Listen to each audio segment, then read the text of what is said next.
دنیا کا سب سے بڑا گناہ، اللہ رب العزت کے غضب کو دعوت دینے والا سب سے بڑا گناہ، عذاب کو لا دینے والا سب سے بڑا گناہ، کہ جس گناہ کو دیکھ کر کے آسمان تھرا جاتا ہے، نہ اللہ رب العزت فرماتا ہے کہ اگر میں اس کو نہ تھاموں تو وہ ان کے اوپر گر جائے، زمین پھٹ جائے اور پہاڑ ریزہ ریزہ ہو جائے۔ ایسا سنگین جرم کھلم کھلا ہو رہا ہے، کوئی روکنے کی بھی اس کو جرأت نہیں کر رہا یا ضرورت محسوس نہیں کر رہا۔ اللہ رب العزت کی بغاوت، اللہ کا حق دوسرے کو دیا جا رہا ہے، اس کی اولاد دے رہی ہے، اس کی بیوی دے رہی ہے، اس کے رشتہ دار دے رہے ہیں، اس کے پڑوسی دے رہے ہیں، اس کے دوست احباب دے رہے ہیں، اور اس کو کوئی فرق نہیں پڑ رہا۔ ایسا شرک عام ہو گیا، بدعت عام ہو گئی، بیاج کا کاروبار عام ہو گیا،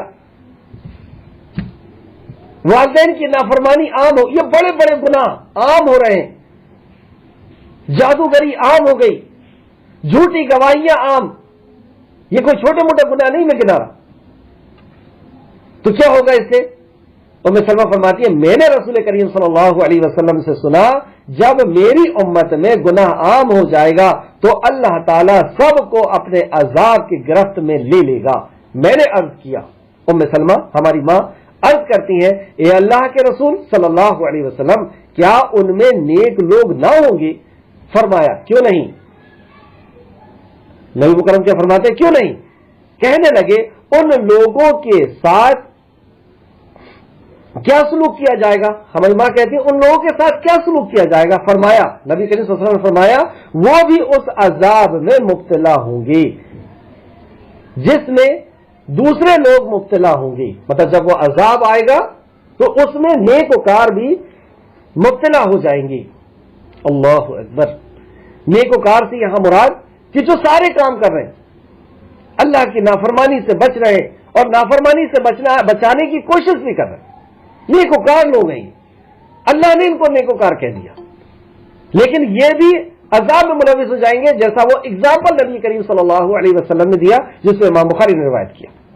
آگے فرماتے ہیں اللہ نبی مکرم صلی اللہ علیہ وسلم لیکن عذاب میں تو ترنت ملوث ہو جائیں گے، نیک لوگ بھی اس کا شکار ہو جائیں گے، لیکن پھر اللہ تعالیٰ ان کی مغفرت اور خوشنودی سے نواز دے گا، ان کی مغفرت بھی کر دے گا اور ان کی خوشنودی سے انہیں نواز دے گا، یعنی انہیں جنت سے نواز دے گا۔ لیکن دنیا میں اس عذاب سے بچ نہیں پائیں گے، تو دنیا میں عذاب سے بچنے کے لیے کیا کرنا ہوگا؟ سب کو مل کر کے اللہ کی نافرمانی سے لوگوں کو روکنا ہوگا، بچانا ہوگا۔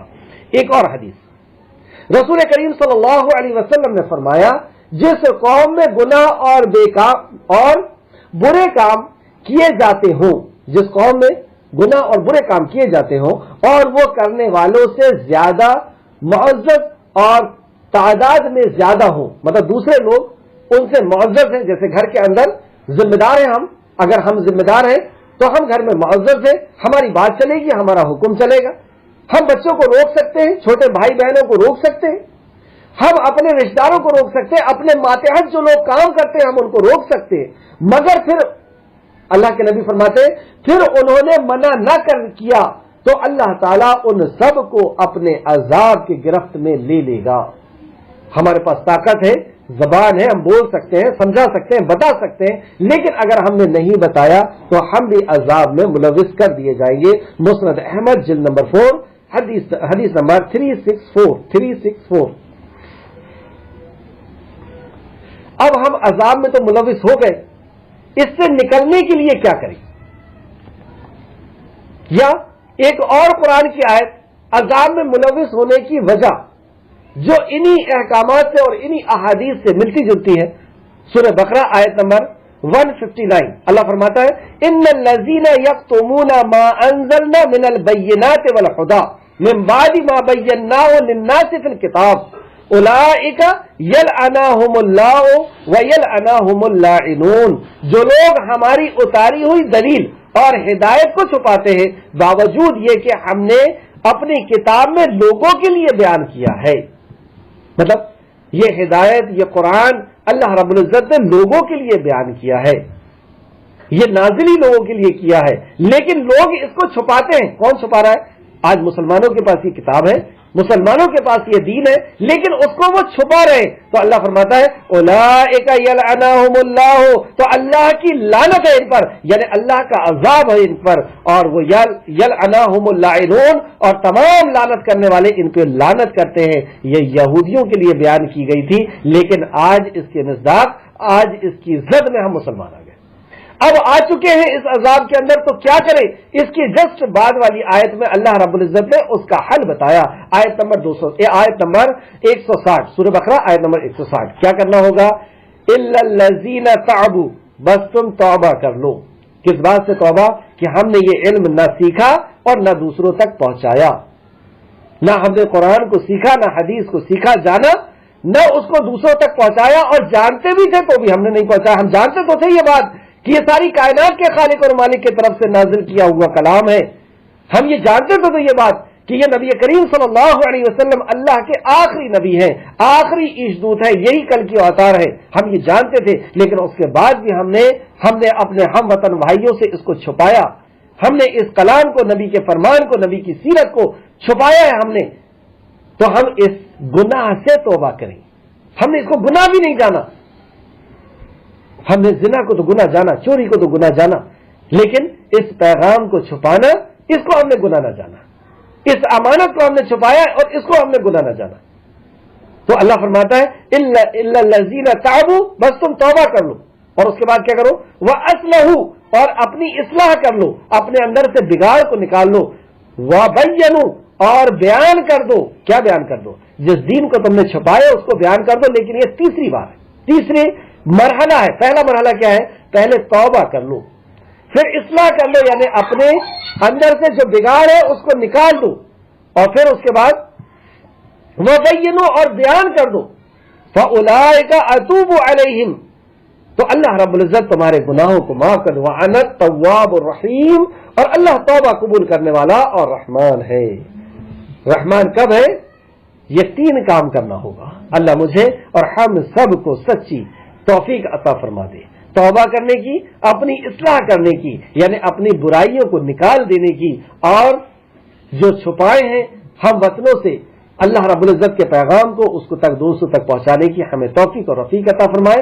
اس کے بعد اللہ توبہ قبول کرے گا اور اس عذاب سے ہم سب کو چھٹکارا دے گا انشاءاللہ تعالی۔ اللہ رب العزت سے دعا ہے کہ اللہ رب العزت سارے مومنوں کو توبہ کرنے، اصلاح کرنے اور اس بیان کو لوگوں تک پہنچانے کی توفیق اور رفیق عطا فرمائے، اور ہم سب کو اس میں شامل فرما لے، آمین یا رب العالمین۔ آیت نمبر 26۔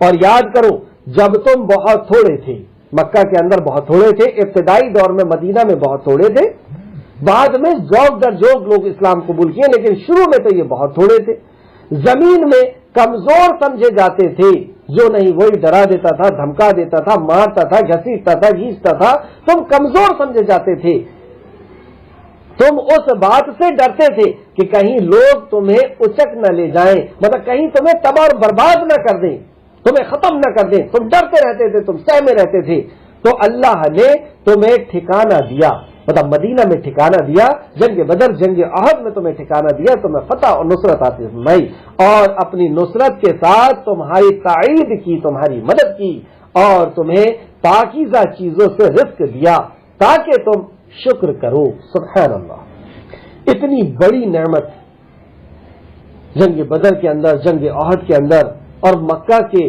سے تمہیں نجات دلایا، اور مدینہ کے اندر تمہیں قائم کیا، تمہاری ریاست قائم کی، اتنی بڑی بڑی نعمت دینے کے بعد اللہ رب العزت بدلے میں کیا چاہ رہا ہے؟ بس تم شکر کر لو۔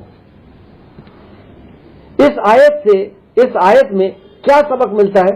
کہ ہم اللہ کا شکر ادا کریں، شکر ادا کرنے سے اللہ خوش ہوتا ہے اور نعمتیں بڑھا دیتا ہے۔ مطلب یہ ساری نعمت، اور اتنی نعمت کی جن کو ہم نہ دیکھ پا رہے ہیں، نہ گن پا رہے ہیں، نہ جان پا رہے ہیں، کئی نعمتیں ایسی ہیں کہ جن کو ہم جانتے تک نہیں۔ یہ ساری نعمت دینے کے بعد ہمارا خالق اور مالک ہم سے کیا چاہتا ہے بدلے میں؟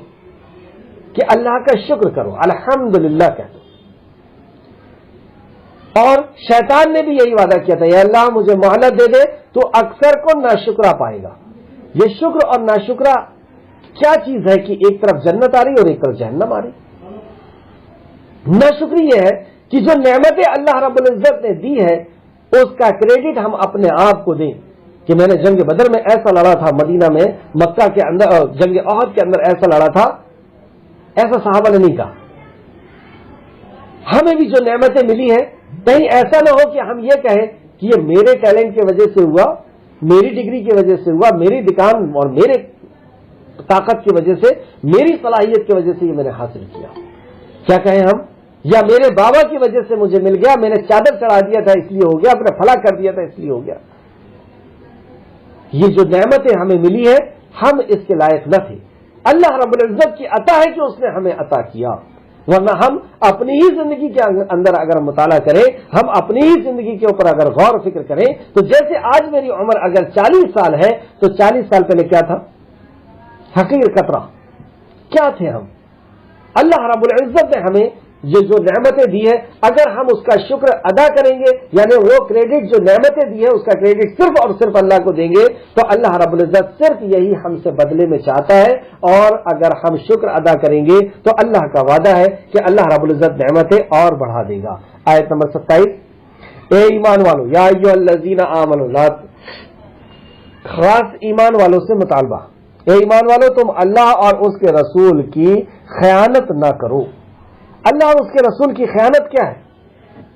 نبی مکرم صلی اللہ علیہ وسلم نے آخری خطبے میں بیان فرمایا کہ میری بات تمہارے پاس امانت ہے۔ نبی کی بات کیا تھی؟ اللہ کا کلام، اللہ کا پیغام، کیونکہ قرآن اور حدیث دونوں وحی الہی ہے، تو پتہ یہ چلا کہ دین اللہ کی امانت ہے، یہ امانت ہم تک پہنچ گئی، اور اس امانت کا حق ادا کرنا کیا ہے کہ اس امانت کو ہم امانت سمجھیں، اس پر عمل کریں، لوگوں تک پہنچائیں۔ دوسرا کہ مومنوں کے راز اگر کوئی ہیں، مومن کہیں حملہ کرنے والے ہیں یا ان کے اوپر حملہ ہونے والا ہے یا کوئی بھی ایسے راز ہیں، تو اس راز کا پاس و لحاظ رکھیں، وہ راز دوسروں تک نہ پہنچنے دیں، یہ سب امانت کے اندر آئے گا۔ دین کی امانت یعنی نبی اور اللہ کے نبی کی امانت یعنی دین کے اندر بھی کوئی بات امانت ہے تو اس کا بھی ہمیں پاس و لحاظ رکھنا ہوگا۔ دوسرا جز، اور نہ تم آپس میں امانت میں خیانت کرو جب کہ تم جانتے ہو۔ پہلی امانت اللہ اور اللہ کے نبی کا حق ہے، مطلب اللہ اور اللہ کے نبی کی امانت، اس کو اللہ رب العزت نے پہلے درجے پہ رکھا، اور دوسرے درجے پہ ہماری آپس کی امانت، ہم کچھ پیسے لین دین کی امانت رکھ رہے ہیں، یا ہم اپنی کوئی بات کی امانت کسی کو سونپ رہے ہیں کہ میری بات ہے، یہ میرا راز ہے، یہ اس کو امانت رکھنا، تو اس امانت کی خیانت کرنے سے اللہ رب العزت نے اس آیت کے اندر روکا۔ اور جان لو یقیناً تمہارے مال اور تمہاری اولاد فتنہ ہے، فتنہ ہے یعنی آزمائش ہے، اور جان لو بے شک اللہ ہی کے پاس اجر عظیم ہے۔ تو تمہاری اولاد اور تمہارا مال جو ہے وہ فتنہ ہے، یہ آزمائش کے طور پہ تمہیں دیا گیا ہے۔ بیوی ہے، بچے ہیں، اچھی صحت ہے، اچھا کاروبار ہے، اچھا گھر ہے، یہ سب کچھ دے کر کے اللہ دیکھ رہا ہے کہ تم اللہ رب العزت کی فرما برداری کرتے ہو یا نہیں، یا کہیں ایسا تو نہیں کہ ان نعمتوں کو پا کر کے اور اسی میں گم ہو کر کے رہ گئے ہو۔ اس تعلق سے تفسیر آپ دیکھتے ہیں، تفسیر ابن کثیر جلد نمبر 2 صفحہ نمبر 779 کے اندر کیا فرماتے ہیں؟ اللہ تعالیٰ نے تمہیں یہ نعمتیں امتحان و آزمائش کے لیے عطا فرمائی۔ کون سی نعمتیں؟ بچے دیے ہیں، اب بچوں کے ساتھ کھیلنے میں ہم لگے ہوئے ہیں، بیوی دیا ہے، رشتہ دار ہے، بڑا گھر ہے، اچھا کاروبار ہے، لوگ لائن لگا کر کے پیسے لے کر کے کھڑے ہوئے ہیں اور خوب اچھی گراہکی چل رہی ہے۔ اب اچانک اللہ رب العزت کا حکم آ جائے۔ ہماری مائیں امہات المومنین بیان فرماتی ہیں کہ نبی کریم صلی اللہ علیہ وسلم ہمارے ساتھ بیٹھے ہوتے اور اچانک اذان کی آواز آ جاتی، وہ اس طرح اٹھ کر کے نکلتے، اس طرح اٹھ کر کے جاتے کہ گویا کہ وہ ہمیں پہچانتے ہی نہ ہو۔ یہ ہے آزمائش اور اس میں کامیابی کہ نبی مکرم جیسی اذان ہو گئی اور بیویاں کہہ رہی ہیں کہ اس طرح نکل کے چلے جاتے کہ جیسے وہ ہمیں پہچانتے ہی نہ ہو۔ اللہ اکبر۔ تو یہ جو نعمتیں اللہ رب العزت نے دی ہے، اب وہ آزما رہا ہے کہ ہم اس پر کھڑے اترتے ہیں یا نہیں، اور وہ یہ دیکھنا چاہتا ہے کہ تم ان نعمتوں پر اس کا شکر ادا کرتے ہو یا نہیں، ان نعمتوں کی موجودگی میں اس کی اطاعت کرتے ہو یا نہیں۔